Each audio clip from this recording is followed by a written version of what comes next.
They thought firing me for finding their secret backdoor would silence me forever. They forgot one thing: I don't just find security holes. I know exactly how to exploit them. This is the story of how a single audit turned into a total corporate liquidation. I used to believe that doing your job meant being part of something bigger than yourself. I thought if I worked harder, stayed later, and kept my eyes open, I was contributing to a foundation of trust. That was my first mistake. In the world of high-stakes data security, trust isn't a foundation. It's just a vulnerability waiting to be exploited. I spent 5 years at NexaCore. To the public, they were the gold standard of fintech. They handled millions of transactions every single hour. They promised absolute privacy, unbreakable encryption, and ironclad security for every person who kept their life savings in their digital vaults. I was a senior security auditor, which meant my entire job was to find the cracks before the criminals did. I loved it. I loved the hunt. I loved that feeling of closing a door just before someone could walk through it. The trouble started on a Tuesday morning. It wasn't a grand cinematic moment. There were no flashing red lights or sirens. It was just me, sitting in my ergonomic chair with a cup of lukewarm coffee, running a routine sweep of the secondary server architecture. I was looking for something specific. A ghost in the machine that had been haunting our logs for weeks. Found it. And once I saw it, I couldn't unsee it. It wasn't an accident. It wasn't a bug caused by miscoding or a tired developer making a mistake. It was intentional. Tucked deep within the legacy backend. Hidden behind layers of obfuscation that would take most people months to untangle was a backdoor. It was a wide-open window left unlatched in a thunderstorm. It allowed anyone with a specific, non-standard command sequence to bypass every single layer of authentication. They could view user balances, transaction histories, and even the private identity documents used for KYC verification. It was a masterpiece of illicit engineering. Someone had built a way to walk through the vault without ever touching the door. My heart wasn't racing at first. I actually felt a strange sense of professional curiosity. I thought, maybe this is a testing tool left over from development that someone forgot to decommission. That would be bad, but it wouldn't be malicious. I began documenting everything. I took screenshots of the command strings. I traced the access logs. And as I followed the digital breadcrumbs, my curiosity turned into a cold, hollow pit in my stomach. The access wasn't random. There were intermittent pings from an IP address linked to a shell company based in a known tax haven. The timing was too consistent. This was a leftover tool. This was a leak. A deliberate, systematic drain of information that had been happening for months. I didn't go to my manager first. I knew Marcus. Marcus was a man who measured success by the quarterly bonus and the height of his corner office window. He was the kind of guy who used words like synergy and disruption, but never mentioned ethics once. I went to him with a printed report, my hands slightly shaking, expecting him to call an emergency meeting, to bring in the legal team, to fix it immediately. I sat in his office, the leather chair feeling too soft, the sunlight through the blinds casting stripes across his expensive desk. I laid out the evidence. I explained exactly what the backdoor was and how much data had likely been siphoned through it. I waited for the outrage. I waited for him to stand up and demand justice. Instead, he just leaned back. He didn't even look at the papers. He just looked at me, his eyes turning into two cold, flat pebbles. He told me that I was being dramatic. He said it was a legacy integration issue that the dev team was already aware of. He told me that my aggressive auditing style was starting to create friction with the product team and that it was affecting morale. Then he leaned forward, lowered his voice, and told me that if I brought this up to anyone else, the CTO, the board, or even the internal compliance team, it would be considered a breach of my non-disclosure agreement. He said I would be sued for everything I owned for sabotaging company operations with false accusations. I walked out of that office feeling like the air had been sucked out of the building. I didn't sleep that night. I sat in my dark living room staring at my laptop, wondering if I was losing my mind. Was I really being a hero? Or was I just making life difficult for people who were simply playing the game better than me? But the math doesn't lie. The logs don't lie. And as the days went by, watching Marcus walk through the office with his smug, untouchable grin, the realization hit me like a physical blow. They weren't just ignoring it. They were benefiting from it. They were letting the house get robbed so they could split the spoils in the dark. I tried to do things the right way one last time. I went to the internal compliance officer. She was a pleasant woman who always smiled during town halls. When I showed her the evidence, she listened with a polite, practiced empathy. Then she told me that complex technical anomalies take time to investigate and urged me to focus on my assigned tasks and let the professionals handle it. That was when I realized there were no professionals left at NexaCore. There were only accomplices. The retaliation came 3 days later. It wasn't a sudden firing, it was a slow, calculated erasure. First, my access to the main codebase was restricted for security reasons. Then, I was removed from all high-level project meetings. Finally, I was called into HR. It was Marcus again, accompanied by a woman who looked like she had been carved out of ice. They didn't fire me for finding the back door. That would be too honest. Instead, they fired me for performance issues and a failure to adhere to company communication protocols.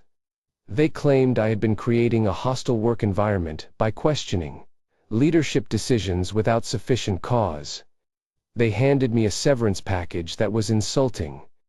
A piece of paper that essentially offered me a few months of quiet in exchange for my eternal silence. They made it very clear. If I spoke a single word about NexaCore's internal workings, they would crush me in court. They had more lawyers than I had friends, and they were ready to use them like sledgehammers. I walked out of that building with nothing but my personal belongings in a cardboard box. As I stood on the sidewalk, watching the glass tower reflect the afternoon sun, I felt a rage so intense it felt like my blood was boiling. It wasn't just anger at losing my job. It was the sheer, unadulterated injustice of it. They had stolen people's privacy to pad their pockets. And then they tried to steal my dignity to protect themselves. They thought they could win because they played by a different set of rules.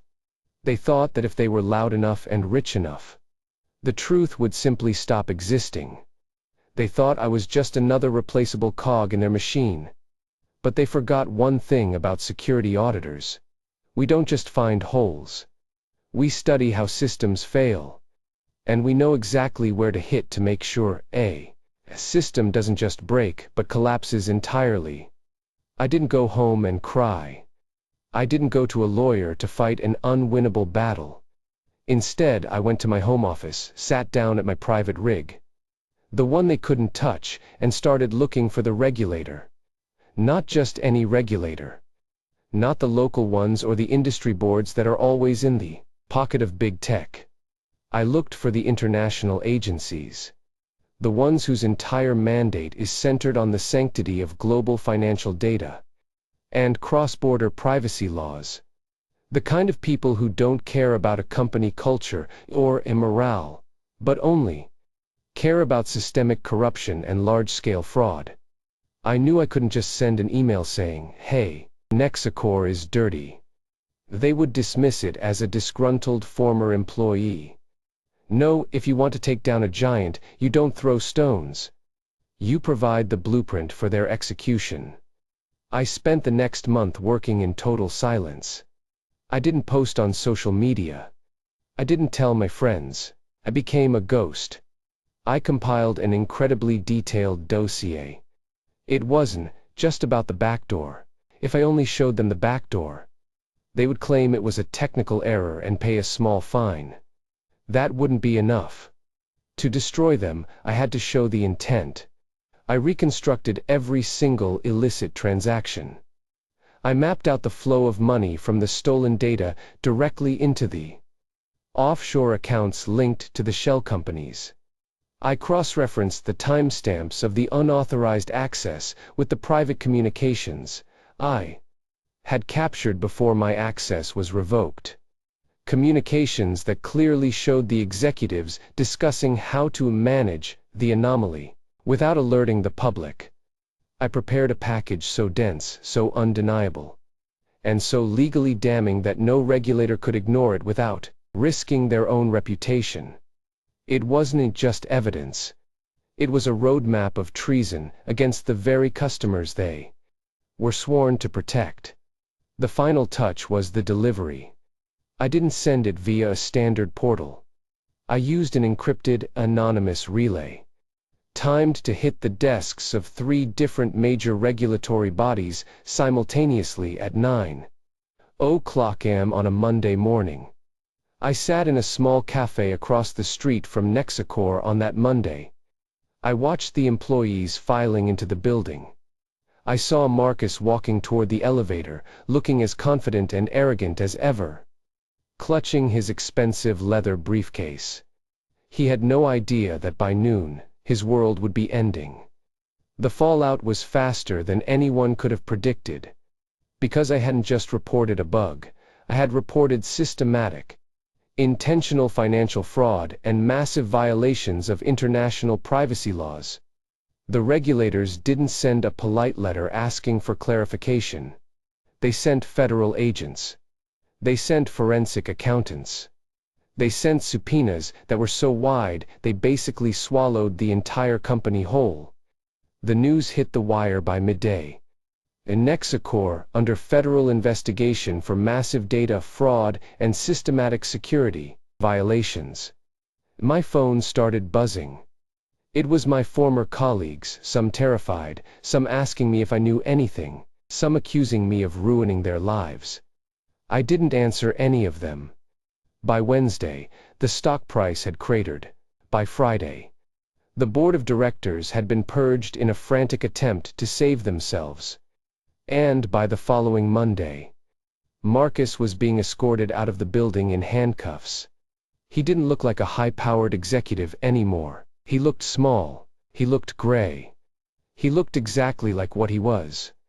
A thief who thought he was a god. The company didn't survive the fallout. The fines were so astronomical and the loss of consumer trust so total that they were liquidated within 6 months. Thousands of people lost their jobs, the innocent ones. The developers who actually did good work, the janitors, the receptionists.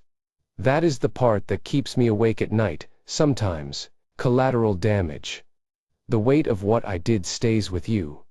But then I think about the millions of families whose data was being sold on the dark web to facilitate identity theft.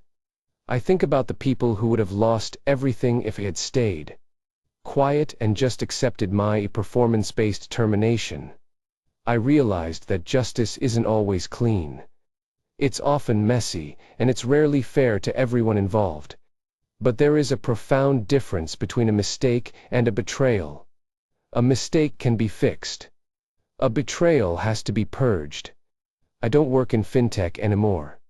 I couldn't stand the sight of a digital ledger without seeing the lies hidden behind the decimals. Now I do independent consulting. I help small startups build things correctly from the ground up. I teach them that security isn't a feature you add at the end. It's a promise you make to every person who trusts you with their life. Sometimes, when I'm walking through the city and I see a massive, gleaming corporate headquarters, I feel a phantom itch in my fingers. The urge to find that one unlatched window, that one hidden back door, and pull it wide open. Because I know they're all out there, somewhere. hiding behind their non-disclosure agreements and their high-rise windows, thinking they are untouchable. They aren't. They just haven't met the right auditor yet.